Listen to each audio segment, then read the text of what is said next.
So we had an email from a Silver Shield Group member. The email address for everybody listening, silvershieldpodcast@hush.com. But Matt wrote in and he said that he just read a good read by FOFOA.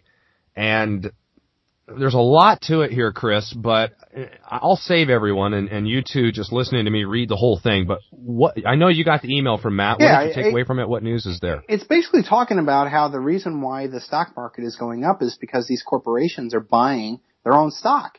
Instead of, bringing the profits that they have out to the people or reinvesting in new products or something like that.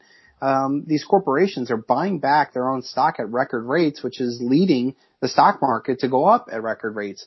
And while this is nothing new, it's certainly a sign of the end, I think, because when the corporations themselves have to buy their stock to keep their stock up, says to me that there's not the retail buyer out there that's investing in their company. It's not new capital that's saying, hey, this company's got their act together. It's simply this Ponzi scheme now having to feed itself in order to keep the stock prices from falling, because there's a lot less people out there buying the stock than there are selling it.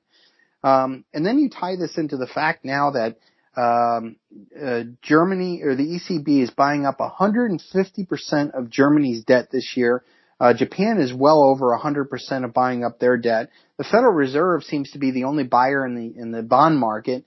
Now you have not only the corporations buying up their stock, their lifeblood, but now you have the central banks buying up the government's bonds at a record rate because there's no retail participation out there because no one believes in the system anymore. And it says to me that if this isn't screaming that this is the final phase of the Ponzi scheme, when the lender of last resort is backing up the spender of last resort, and not only that, the corporations have to buy back their own stock to keep that Ponzi scheme from collapsing. I mean, how much longer can they possibly keep this up? And what's the ramifications of it when it does end? Because it has to end. It can't continue to go on this way. At some point, either the currency becomes worthless, or things are going to hyperinflate or collapse into nothing. I mean, this is not a sustainable spike. This is not a sustainable system. And I think that once this all goes down, you guys all know what the end of that is.